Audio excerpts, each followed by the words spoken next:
તો આ ગયે સ્વાગત કરશું તમારું આપની યુટ્યુબ ચેનલ પીડર ક્લાસીસની અંદર. સ્ટુડન્ટ્સ, લાસ્ટ લેક્ચરની અંદર આપણે વિસ્થાપન પ્રક્રિયાની એકદમ જબરદસ્ત, જેટલી શક્તિ હોય, જેટલી તાકાત હોય એટલી વ્યવસ્થિત એકદમ ખબર પડી જાય એ રીતે વાત કરેલી. હવે આ વિડીયોની અંદર આપણે એક એના પછીની પ્રક્રિયાની વાત કરશું, જેનું નામ છે દ્વિવિસ્થાપન પ્રક્રિયા. દ્વિવિસ્થાપન પ્રક્રિયા તો આસાન છે, જોવો પતિ જ, બહુ વધારે વાંધો નથી. જોવો, વિસ્થાપન પ્રક્રિયા જેને ખબર હોય એને દ્વિવિસ્થાપન પ્રક્રિયા ચૂટકી વગાડીને આવડી જશે એકદમ 2 મિનિટની અંદર.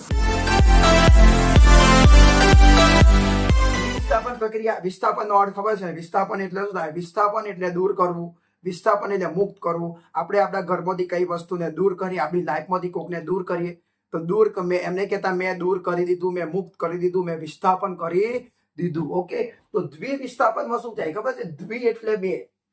તો આ પ્રક્રિયામાં એક વસ્તુ દૂર નહીં થાય. પેલી પ્રક્રિયામાં ખાલી કોપર એકલો દૂર થતો હતો. તમે જોયું કે વધુ સક્રિય Fe ઓછા સક્રિય Cu ને એના સર્જનમાંથી દૂર કરતો હતો, તેને વિસ્થાપન પ્રક્રિયા કહેવાય. બટ આમાં શું કરવાનું કહો? 2 વસ્તુ દૂર થશે એક સાથે. પાછા એક આવશે તો બીજું નીકળી જશે, એટલે બંને સાથે થશે. એકદમ આસાન છે. જો હવે એના પહેલા તમને પ્રક્રિયામાં વ્યવસ્થિત સમજાવું. વ્યાખ્યા આપવી નહીં જોવી, આપણે અહીંયા જોઈએ. જો તો રિયાલિટીમાં શું છે હું તમને કહું. સૌથી પહેલા જે તમે લાસ્ટ વિડીયોની અંદર વાત કરી ને કે કોપર સલ્ફેટનો પાવડર હોય, જેનો રંગ કેવો હોય? વાદળી. અને હવે એનો પાવડર છે એટલે ઘન અવસ્થામાં છે સ્ટુડન્ટ્સ. હવે એને તમે કોઈ બીકર લો અને બીકરમાં એને નાખશો એટલે હલાવશો એટલે એ કોપર સલ્ફેટનું જલીય દ્રાવણ બની જશે. પાણી આવી ગયું ને એટલે એને એકવાસ બની ગયું. જલીય દ્રાવણ એટલે એકવાસ. એકવાસ મતલબ AQ. એમ જ અહીંયા પણ એવું જ પદ્ધતિ છે, હું તમને કહું. દેખો, સૌથી પહેલા સ્ટુડન્ટ સોડિયમ સલ્ફેટનો પાવડર લેવાનો. સોડિયમ સલ્ફેટનો પાવડર લેવાનો, Na2SO4 નો પાવડર લેવાનો હોય જ. કોઈ પણ પ્રયોગશાળા હોય એની અંદર Na2SO4 નો પાવડર જ હોય, સોડિયમ સલ્ફેટનો પાવડર જ હોય. હવે એ પાવડર છે એટલે એની અવસ્થા શું છે? ઘન. પણ હવે આપણે એક બીકર લઈશું. એ બીકરમાં આપણે પાણી લઈશું. શું લઈશું? બીકર. એ બીકરમાં અડધે સુધી પાણી. અને હવે એ પાણીની અંદર આપણે સોડિયમ સલ્ફેટ Na2SO4 નો પાવડર નાખશું. પછી એને થોડી ટાઈમ હલાવશું. હવે એ પાવડર નથી, હવે એ બની ગયું સોડિયમ સલ્ફેટનું જલીય દ્રાવણ. Na2SO4 નું જલીય દ્રાવણ. એટલે હવે એને શું કહેવાય? જલીય દ્રાવણ. એટલે શું કહેવાય? એકવાસ. એટલે કે AQ વડે દર્શાવાય. ઓકે, પાવડર નથી. શું છે? સોડિયમ સલ્ફેટનું દ્રાવણ બની ગયું, Na2SO4. એ જ રીતે BaCl2 નો પાવડર જ હોય. પ્રયોગશાળાની અંદર જઈએ તો BaCl2 નો પાવડર જ હોય, બેરિયમ ક્લોરાઇડ નો પાવડર હોય. હવે એ પાવડર છે એટલે એની અવસ્થા પણ શું થશે વિદ્યાર્થીઓ? ઘન જ થશે. યસ. હવે શું કરવાનું? એક બીકર લેવાનું, બીજું બીકર લેવાનું. પેલું બીકર A ની અંદર શું છે? સોડિયમ સલ્ફેટનું જલીય દ્રાવણ, Na2SO4 નું જલીય દ્રાવણ. બીકર B ની અંદર પાણી લેવાનું અને એ પાણીની અંદર હવે BaCl2 નો પાવડર નાખવાનો, બેરિયમ ક્લોરાઇડ નો પાવડર નાખવાનો, હલાવવાનો. હવે એ બીકર B ની અંદર સ્ટુડન્ટ શું બની ગયું? બેરિયમ ક્લોરાઇડ નું જલીય દ્રાવણ, BaCl2 નું જલીય દ્રાવણ, BaCl2 નું જલીય દ્રાવણ, બેરિયમ ક્લોરાઇડ નું જલીય દ્રાવણ, AQ કહેવાય. તો હવે બંને બીકર રેડી થઈ ગયા. હવે બીકર A ની અંદર શું છે? સોડિયમ સલ્ફેટનું જલીય દ્રાવણ, Na2SO4 નું જલીય દ્રાવણ, સોડિયમ સલ્ફેટનું જલીય દ્રાવણ, Na2SO4 નું જલીય દ્રાવણ. બીકર B ની અંદર શું છે? BaCl2 નું જલીય દ્રાવણ, BaCl2 નું જલીય દ્રાવણ, બેરિયમ ક્લોરાઇડ નું જલીય દ્રાવણ, બેરિયમ ક્લોરાઇડ નું જલીય દ્રાવણ. હવે શું કરવાનું કહું? બીકર A માં જે દ્રાવણ છે એ દ્રાવણને બીકર B માં નાખી દો, યા ફિર બીકર B ના દ્રાવણને બીકર A માં નાખી દો. સમજ્યા? કે બીકર A ના જે દ્રાવણ છે ને એને બીકર B માં નાખી દો, કે પછી બીકર B નું દ્રાવણ છે બીકર A માં નાખી દો. જેમ મિશ્ર કરવું હોય એમ કરો. બીકર A ને B માં નાખી દો, એટલે કે બીકર B માં A ને નાખી દો, કે પછી બીકર B ને A માં નાખી દો. બંને વચ્ચે પ્રક્રિયાઓ થશે અને પ્રક્રિયા આવી થશે.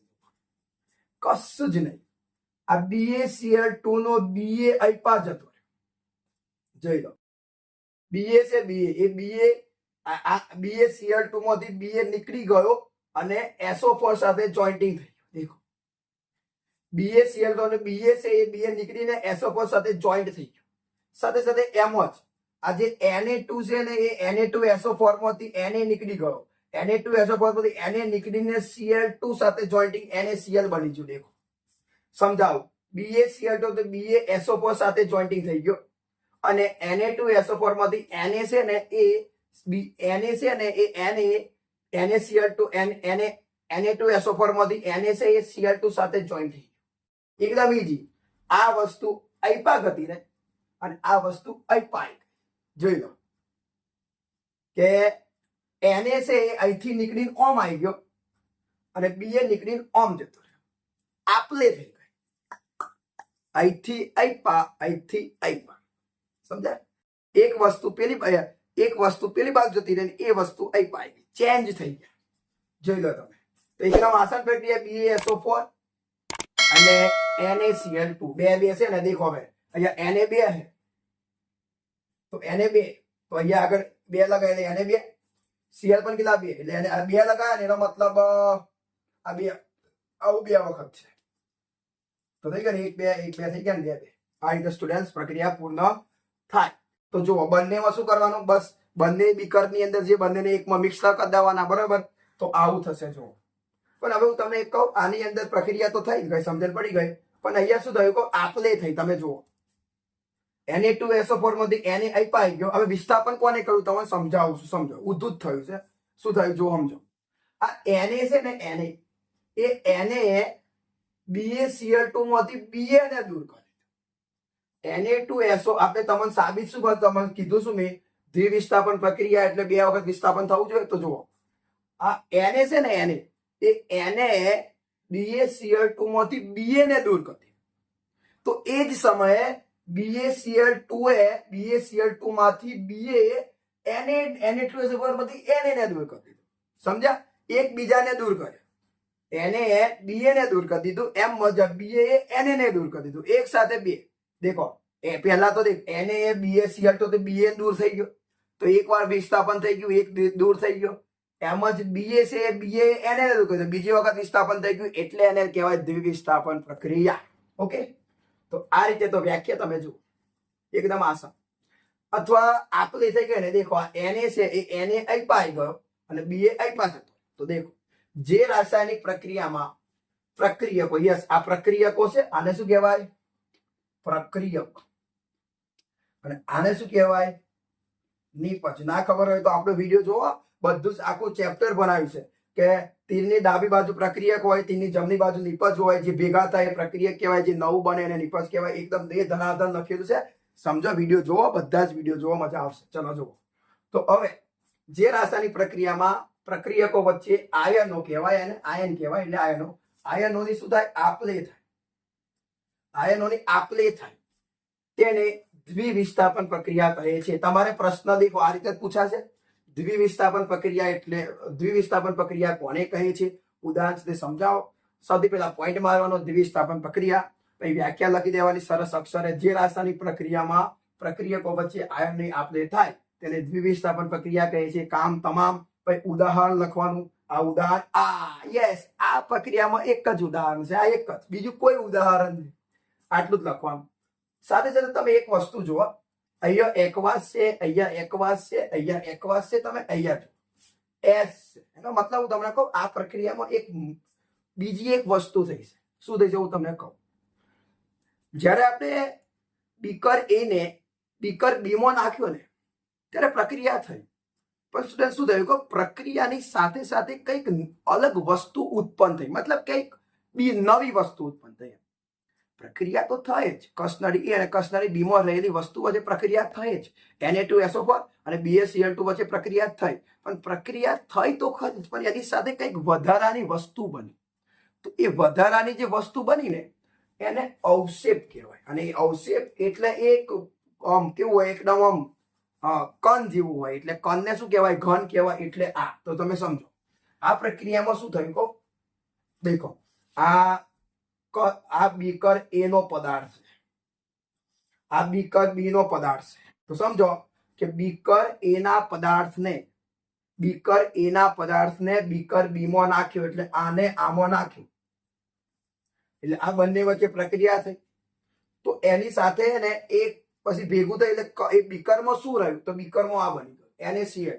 હવે બે ભેગું થઈ બીકરમાં કંઈક તો રહ્યું ને દ્રાવણ.